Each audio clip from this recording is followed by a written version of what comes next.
জানাচ্ছেন দেব চৌধুরী। প্রথম 7 ওভারেই 4 পেসার ব্যবহার করেছে নিউজিল্যান্ড। উদ্দেশ্য পেস আর বাউন্সে টাইগারদের নাকাল করা, হয়েছেও তাই।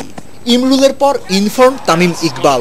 পাওয়ার প্লেতে 34 তুলতেই 2 ওপেনারের সাথে ড্রেসিং রুমে ফিরেছেন সাব্বির আর সৌম্য। যার ওপর সবচেয়ে বেশি ভরসা সেই সাকিবও ফিরেছেন চটজলদি। ব্ল্যাক ক্যাপদের পেস আর বাউন্সের জবাবটাই যেন জানা ছিল না। বাংলাদেশ 10 ওভারে 65, 5 উইকেটে। একমাত্র ব্যতিক্রম Mahmudullah Riyad.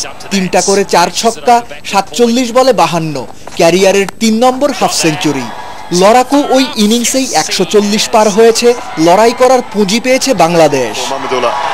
Well, this match is by no means over, but if there is a bright spot to come out of this for Bangladesh, it's the form of Mahmudullah. Tiger জার্সিতে প্রায় 2.5 বছর পর টি-20তে নেমেই রুবেল হোসেনের চমক। কাঁধে কাঁধ মিলিয়ে লড়েছেন সাকিব, মুস্তাফিজরা। চেপে ধরেছেন ব্ল্যাক ক্যাপদের। 10 ওভারে 61 তুলতেই out 3 top order batsman.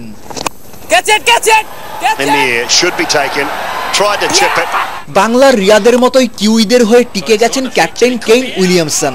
Allrounder গ্র্যান্ডহোমকে নিয়ে গড়েছেন 50 পেরোনো জুটি। সেও ওভার প্রতি 10 রান তুলে। 14, 15, 16 এই 3 ওভারে 44 রান দিয়েছেন রুবেল, সাকিব আর সৌম্য। জেতার স্বপ্নও ভেঙে গেছে বাস্তবতার নিষ্ঠুর কষাঘাতে। নিউজিল্যান্ড বাংলাদেশ ম্যাচটা ছিল ম্যাকলিন পার্কের প্রথম আন্তর্জাতিক টি-20। এই ম্যাচ দিয়েই আন্তর্জাতিক ক্রিকেটে টি-20-র হাফ সেঞ্চুরি পূর্ণ করেছেন মাশরাফি বিন মুর্তজা। কিন্তু পেলেন কি? ব্যাটিং, বোলিং, ফিল্ডিং 3 ডিপার্টমেন্টেই টাইগাররা ছিল নখ দাঁতহীন বুড়ো বাঘের মতো। বিশেষ করে খুব বাজেভাবে নজরে পড়েছে সৌম্য এবং ইমরুলদের ডিপ অঞ্চলগুলোতে ফিল্ডিং। যেগুলো ক্যাচ হওয়ার কথা সেগুলো হয়েছে 4 ছক্কা। ম্যাচ হারতে এর চেয়ে বেশি আর কি দরকার? নেপিয়ারের ম্যাকলিন পার্ক থেকে দেব চৌধুরী, 71, নিউজিল্যান্ড। কয়েকজন মিলে একসাথে জ্বলে উঠতে পারছে না, তাই বাংলাদেশ নাকি ম্যাচও জিতছে না। মাশরাফি বিন মুর্তজার মতে ব্যাটিং বা বোলিং এ একজন ভালো করলে তাকে কমপক্ষে 2-3 জনের সাপোর্ট করতে হবে, তাছাড়া নাকি কোনোভাবেই জেতা সম্ভব না। নেপিয়ার থেকে আরো জানাচ্ছেন দেব চৌধুরী।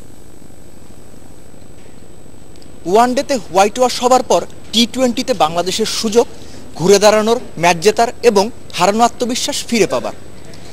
ম্যাকলিন পার্কের প্রথম টি-20তে অন্তত প্রথম 10 ওভারে বাংলাদেশ খুব ভালোভাবেই ম্যাচে ছিল।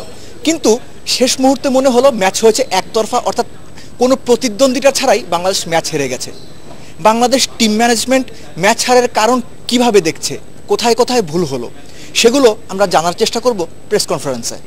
সাবকন্টিনেন্ট থেকে এসে অবভিয়াসলি বাউন্সার একটু প্রথম কয়েকটা দিনে হয়তো বা একটু সমস্যা হওয়ার কথা। কিন্তু আপনি যদি ওভারঅল দেখেন তারা যেভাবে আমাদেরকে অ্যাটাক করেছে বাউন্সারে, আমরা কিন্তু বাউন্সারে কয়জন ব্যাটসম্যান আউট হয়েছে আপনি দেখেন। আমরা সবই আজকেও যদি দেখেন অনেকে ফুল টস বলে আউট হয়েছি, সামনের বলে আউট হয়েছি। মাহমুদুল্লাহ রিয়াদ আনবিলিভেবল ব্যাটিং করার কারণে আমরা 140 করেছি, নাহলে হয়তো আমাদের 100, 115, 20 রান হওয়ার সুযোগ ছিল।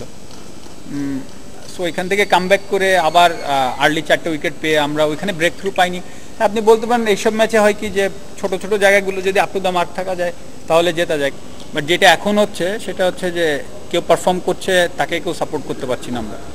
সো এইটা আসলে টার্নিং পয়েন্ট হয়ে দাঁড়াচ্ছে। একটা জয় চাই, সেটা যে কোনোভাবে। কিন্তু জয়টা আসবে কি করে, কারা সেই জয়টা এনে দেবেন, সেটাই এখনো পর্যন্ত খুঁজে পাচ্ছে না বাংলাদেশ। আর সেটা যদি চলতেই থাকে তাহলে শেষ পর্যন্ত বোধহয় সবকিছু হারিয়ে শূন্য হাতেই ফিরতে হবে দেশে। ম্যাকলিন পার্ক থেকে দেব চৌধুরী, 71, নেপিয়ার, নিউজিল্যান্ড। কলকাতা নয়, ভারতের বিপক্ষে টেস্টের আগে টাইগারদের অনুশীলন ম্যাচ হবে 3 দিনের হায়দ্রাবাদে। সেখানটার রঞ্জি ট্রফি খেলা দলের বিপক্ষে। মঙ্গলবার হায়দ্রাবাদ ক্রিকেট অ্যাসোসিয়েশনের প্রতিনিধি পি মানসিং এসে বিসিবি কর্তাদের সাথে বৈঠক করে জানিয়েছেন এই সিদ্ধান্ত। বললেন কদিনের মধ্যে অনুশীলন ম্যাচের তারিখ চূড়ান্ত করবে ভারতীয় ক্রিকেট বোর্ড। সাইফুল রূপকের রিপোর্ট। বাংলা টেস্ট ক্রিকেটের কথা বললে ফিরে ফিরে আসবে ভারতের নাম। 2000 সালে ওদের বিপক্ষেই তো 5 দিনের ক্রিকেটে টাইগারদের প্রথম পদক্ষেপ।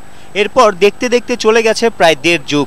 অথচ যাদের সাথে শুরু সেই ভারতের মাটিতে কখনো টেস্ট খেলতে পারেনি বাংলাদেশ। 8ই ফেব্রুয়ারি ইতিহাসের পাতায় যোগ হচ্ছে নতুন অধ্যায়। মাঠে গড়াচ্ছে ভারত বাংলাদেশ অধুরা টেস্ট হায়দ্রাবাদের রাজীব গান্ধী স্টেডিয়ামে। এই ম্যাচের আগে মুশফিকদের অনুশীলন ম্যাচ খেলার কথা ছিল কলকাতায়, তবে বিসিবির চাওয়ায় সেটা পাল্টে চলে এসেছে হায়দ্রাবাদে। মঙ্গলবার হায়দ্রাবাদ ক্রিকেট অ্যাসোসিয়েশনের প্রতিনিধি হয়ে এসে বিসিবির সাথে বৈঠক করে সিদ্ধান্তটা জানিয়েছেন পি মান Singh. We are going to arrange a 3-day match against the Hyderabad state team which participates in Ranji Trophy. Big opportunity for the Hyderabad players to play against the national team, and it will be a big encouragement for our youngsters as well, and good practice for the Bangladesh team. 70-80 দশকে Hyderabad cricket অ্যাসোসিয়েশনের general secretary ছিলেন মান সিং। সে সময় বাংলাদেশ ও হায়দ্রাবাদের বিভিন্ন বয়সী দলের মধ্যে হয়েছে হোম অ্যান্ড অ্যাওয়ে সফর, সেটা নাকি আবারও ফিরছে। ভারতে আমাদের দল পাঠায়, বিশেষ করে সিআইবিতে পাঠায় কিংবা মধ্যপ্রদেশে পাঠায়। তো আমরা ওদের সাথে কিছু প্রোগ্রাম করে হয়তো 10 দিনের জন্য আমাদের একটা দলকে ওখানে পাঠাতে পারি, একটা অনূর্ধ্ব-16, অনূর্ধ্ব-18 একটা দল। সো একটা অন্য ধরনের এক্সপোজার ওখানে হতে পারে, ওরা আমাদের এখানে আসবে। টেস্ট ভেন্যুর কল্যাণে হায়দ্রাবাদ ক্রিকেট অ্যাসোসিয়েশনের সাথে পুরনো সম্পর্ক নতুন করে জেগেছে বিসিবির। সাইফুল রূপক, 71, ঢাকা। খেলার আরো খবর নিয়ে ফিরে আসছি একটু পর। খেলা যুগের সাথেই থাকুন।